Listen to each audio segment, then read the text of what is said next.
Hello and welcome to the highlights of the Armed Forces Day in Plymouth. You're joined with me, Sam, and also a good friend, Taffy, who's been willing to help out with me on the commentary. Taffy, you there? I'm there, Sam. How are you, mate? Yeah, not bad, not bad. Thank you very much for taking the time to join me we go through the highlights of the display. So, to kick it off, we're going to start the video with the Royal Navy Sea King Search and Rescue. Now, the Royal Navy Sea King is from RNAS Culdrow's HMS Seahawk, which is based down in Helston, Cornwall. The Sea Kings are operated by 771 Naval Air Squadron. The total area approximately, which they cover, is around about 230 miles. Obviously, it administers the Sea Kings on detachment at HMS Gannet as well. Yeah, and they're the only squadron of Sea Kings that are actually painted grey and red, so they're quite distinctive. Probably aware this could be the last ever display which you'll see in Plymouth. But as you can see, the Sea King is now coming in very nicely and low.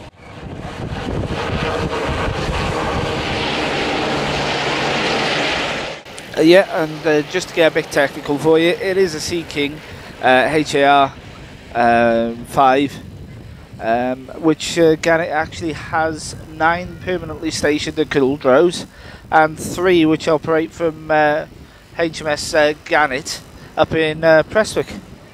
And to perform the roles of search and rescue, one of the helicopters is on 15 minutes notice to fly during the day, and it stays on 45 minutes during the night, with a duty crew on call 24 hours a day. And of course it's also maintained for 365 days a year, so they don't even get a break for Christmas.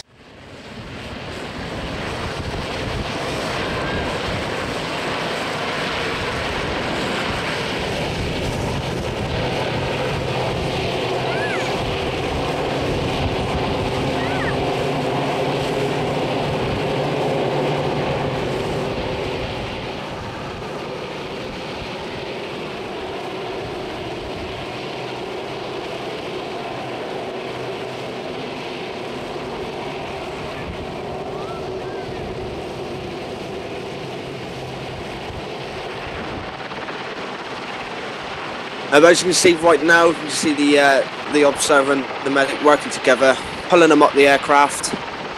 And you'll see the distinctive uniform there of the RNLI, the Royal National Lifesaving Institute.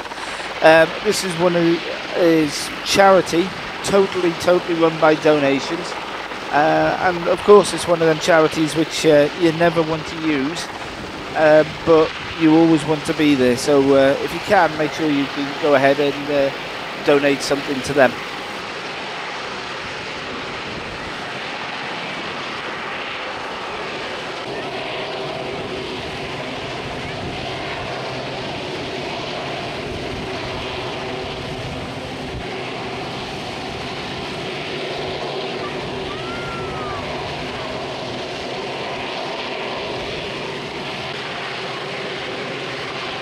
.771 Squadron's helicopters actually feature the unofficial ASIC Club's squadron logo.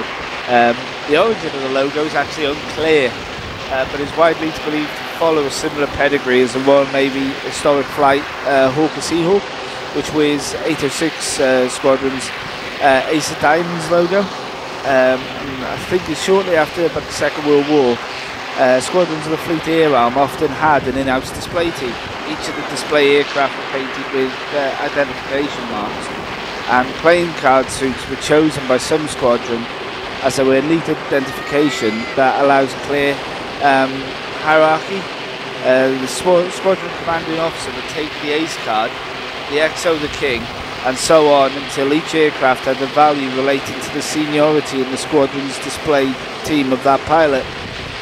So today the 771 does not assign an aircraft to each pilot, instead of operating a pool of aircraft, allowing each pilot to fly any helicopter. It was chosen that only the ASA clubs would be painted on each of the helicopters in the squadron's fleet.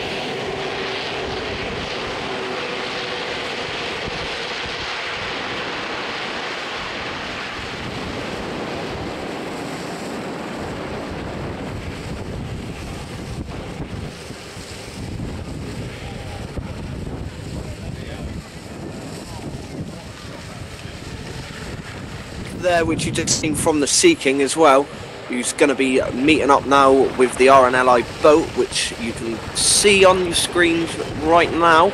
Yep, you can see the 7 class lifeboat coming in there. With the Sea King above, obviously.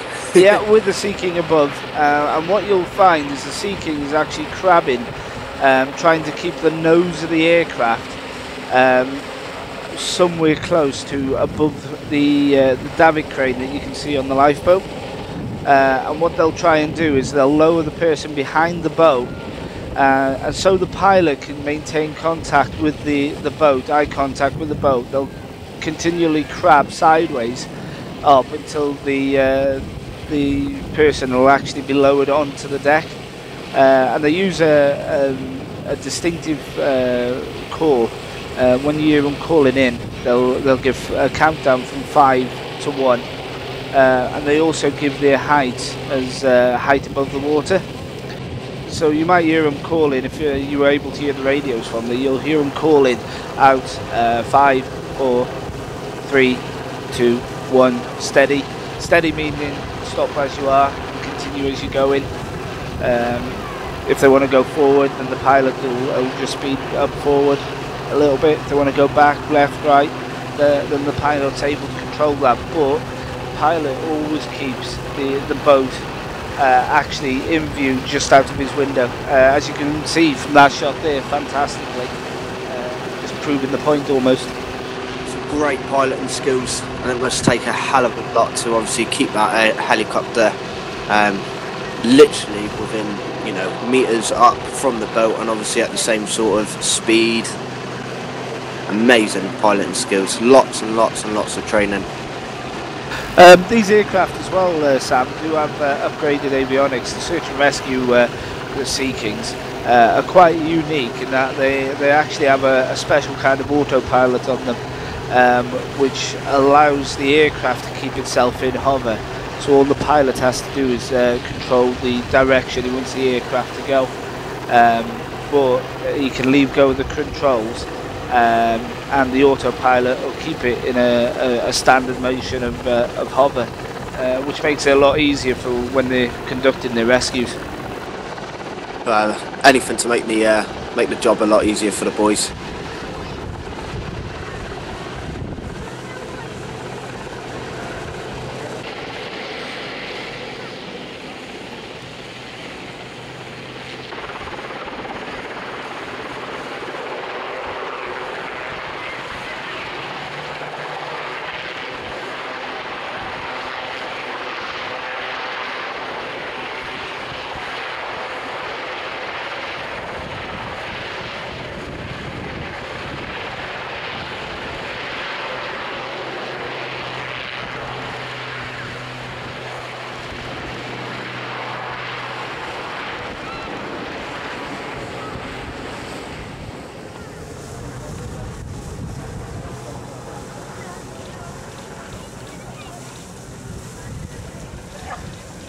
As you can see now, just moving on to the Taffy. Do you want to explain on the this RNLI?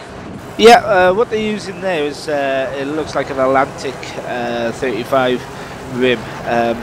Helicopters flown slightly differently with this, with the pilot actually not able to see the boat itself. He actually uses the observer who's leaning out the back door to give him directions.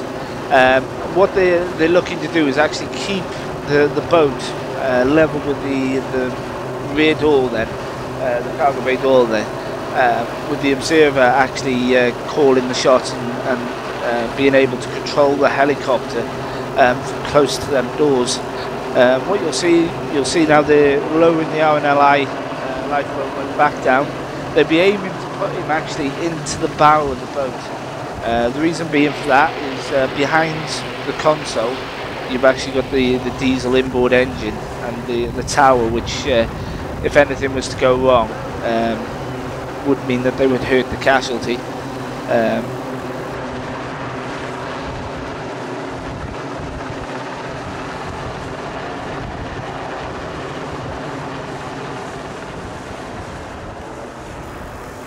as you can see, the Atlantic 35 coming back across there at speed, and the helicopter trying his best to catch it.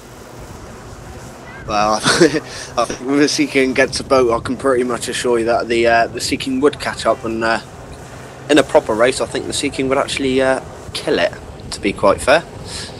In a straight line, maybe, but the Atlantic 35 would be actually a lot more manoeuvrable than the helicopter. Yeah, well, you can see now there's a nice little flicking the aircraft right around a static hover, which is something you don't really see every day. Again, that's the computer. What the pilot will do there is, as he comes around, put bootload of rudder on, let the helicopter turn around on itself, and then switch the autopilot on. It's probably got it set to about 50 or 60 feet, and the autopilot will bring the helicopter to a stop into the hover, and then the pilot is able to slowly manoeuvre the aircraft to where he wants it. You can see the 7 lifeboat coming back in again now. Yep, this is going to be the last flyby of them 3 who took part in the display. I was just saying just a minute ago, as that Sea King come in, the boat's behind it. I would imagine they got a bit sprayed back of the water, but must have been some great images that them not captured if they had their phones out. Anyway, we'll have to try and get in contact with them.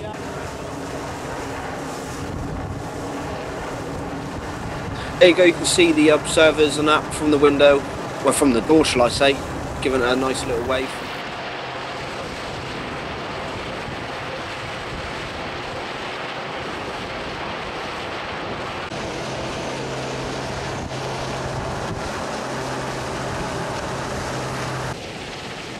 They're flying the white ensign there, which is of course the flag of the Royal Navy. Yeah, it's always good to get that out. There you go, you can see him putting it away now.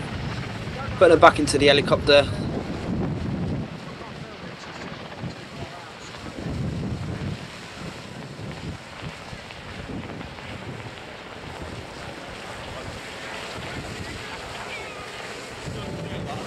But there we go, just for the Royal Navy Sea King demonstration with the RNLI. The Sea King, they're doing the good old thing that they used to do with the Harrier, of course, the Harrier jump jet, which was the nose salute. Of course, you won't see the Harrier flown in this country anymore, unfortunately.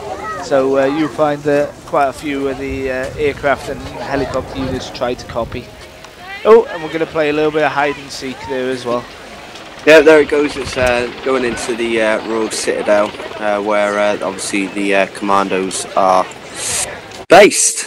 So we move on to our next display, which were the aviators. Now the aviators are a public display. The aviator, of course, is a high-performance aerobatic 2-seat home-built kit aircraft.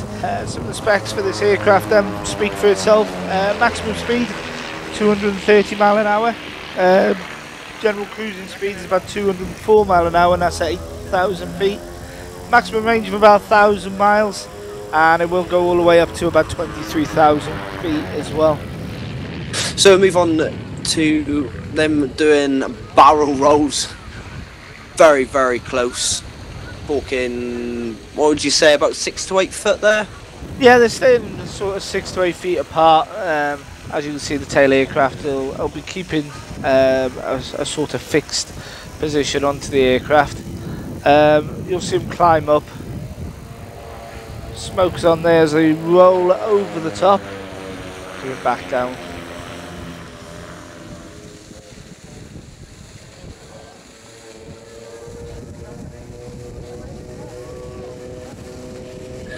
There we go, we got a nice little break there from them both. Very, very tight indeed. Both breaking off, one to the left, one to the right. But we move on now to the famous, which everyone will know, with an absolutely amazing sound, which was the Spitfire. Now, yep. Taffy, going on to you. Yeah, powered of course by the fantastic Merlin engine. Most renowned for being a manoeuvrable World War II fighter. This one of course flown by the Royal Air Force Battle of Britain Memorial Fight, which is administratively part of the Royal Air Force #1 group that operates from Coningsby in Lincolnshire. the Spitfire still looks just as gracious in the air. You just think of that look when there was probably 200 or 300 of them flying over during World War II. Can you imagine the sound and the sight and the smell of that?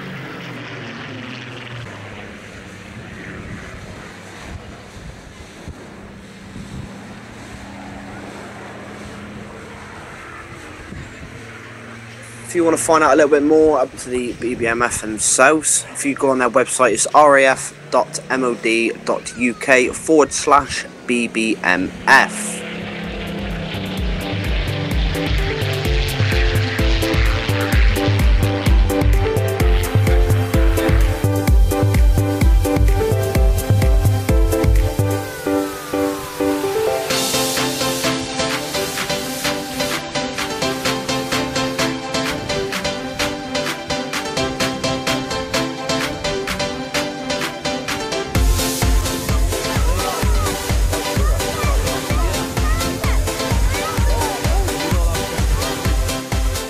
Now we've given slightly on to the Royal Navy Raiders parachute team. Now, go on. Yeah, Raiders then, they are the official parachute display team of the Royal Navy, and they do display at high profile events across the UK. The team display into a variety of public events throughout the season, which is May to September, and they do tend to land right in front of the crowd at large military and civilian events such as the Royal Navy Air Squadron Yeovilton Air Day, Brookwood's Field Gun Day, HMS Collingwood, and of course the Armed Forces Day here down at Plymouth. Yeah, well, they're going to be jumping out of the Sea King, which did the display earlier, hence why you've seen the Sea King land at the Citadel. They'll be jumping out at, I think it was around about 2,500 foot. Well, what you might not realise is when they jump out the helicopter, they will also all be jumping out at different heights.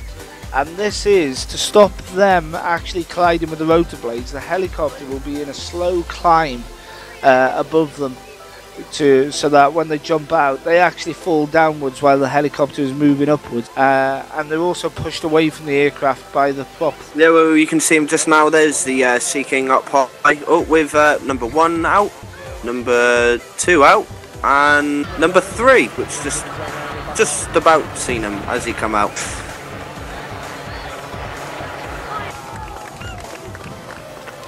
As you can see, they do use very similar canopies to the RAF's parachute display team, but of course my allegiance is to the Raiders, being ex-Royal Navy myself. Oh, and there we go. Whoa, where did she come out? All of them make it. Landed. They all made it nice and safe. Oh, and we got a dog on the pitch.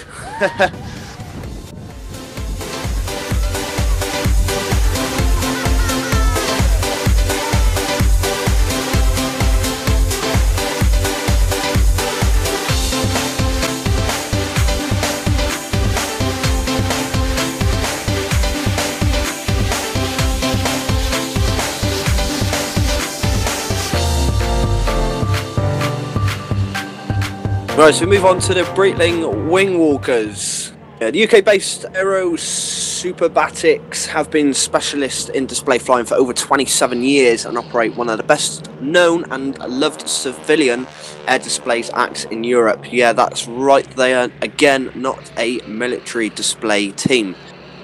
Made up of several pilots for the aircraft, but they do only have 2 special ladies, and that's of course the wingwalkers, the people that you see flying around on top of the wings of the aircraft. There you can see them, they're coming in to view. Bit of smoke as they fly past.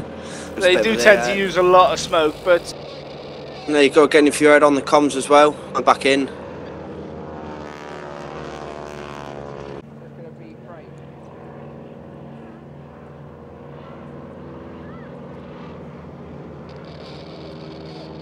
As you can see them flying up, just feet apart there.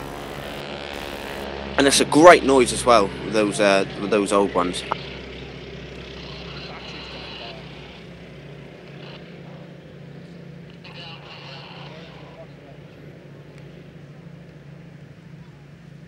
Keep your eye on the two ladies on top of the wings, because they're not just stood there. They do have quite a special rig, which means that they can do totally different manoeuvres on board.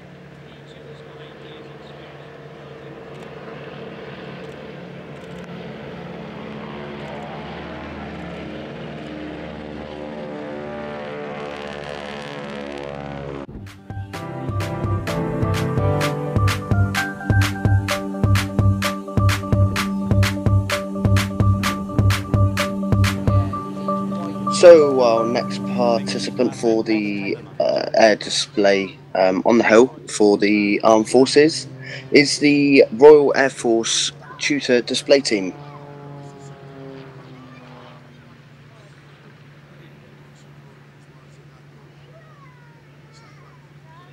Now the Grob Tutor has accommodation for 2 crew members sitting side by side and is used for elementary flying training.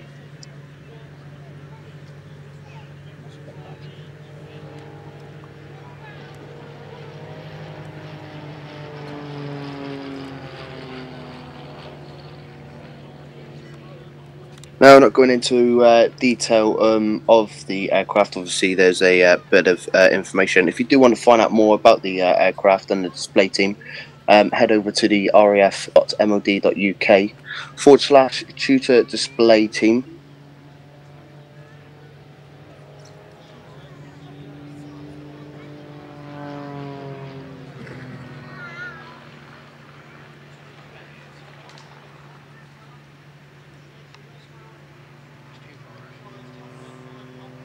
A little bit of a flick of the tail. I wouldn't say he actually stored the aircraft at that point, but the speed was reducing quite a bit as he heads into the crowd now.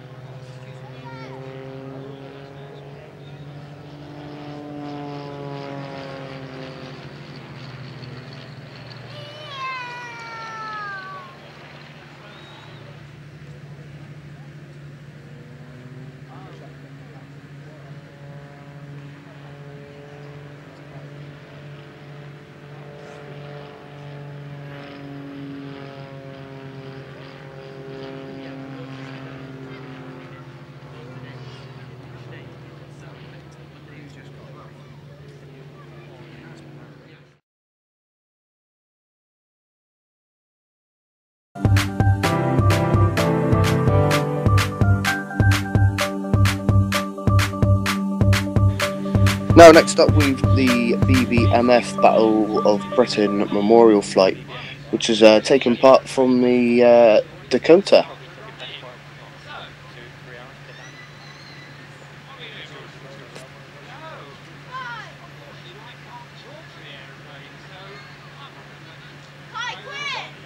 He's coming in quite close, isn't he?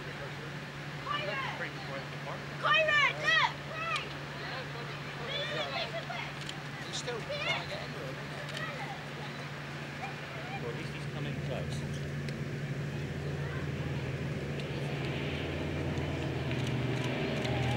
Well, the Douglas Dakota is without doubt one of the most successful aircraft designs in history. It became one of the world's most famous military transporter aircraft and saw widespread use by the Allies during World War II, and subsequently by air forces and civilian operators worldwide as well. Now, for you enthusiasts out there, this is Zulu Alpha 947 Dakota. It's currently living at RAF Coningsby, which is in Lincolnshire, where you have the Typhoons for our generation of the quick reaction alert.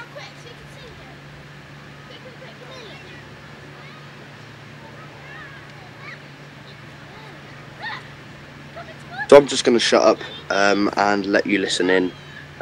Just want to say a big thanks to everyone out there that's currently listened in and watched the highlights of the air display. Look forward to seeing you next year.